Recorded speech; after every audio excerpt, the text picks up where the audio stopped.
Thank you for your question. Last week, we received the following question. Do we need to wash or rinse the azuki before cooking them? Yes, we do. But secret.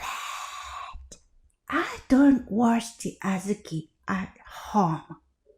To begin with, let me tell you why it explains that you have to wash the red beans to remove dirt blocking the water intake of azuki.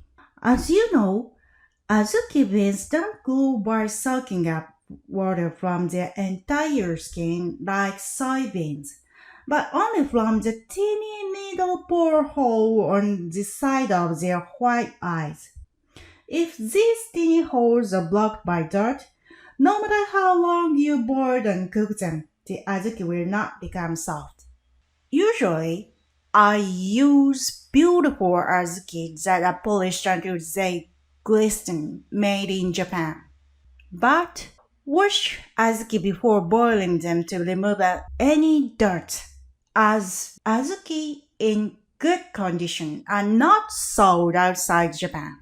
So, this is why we need to wash azuki before cooking them. Thank you.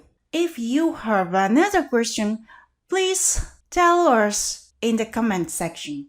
Bye bye.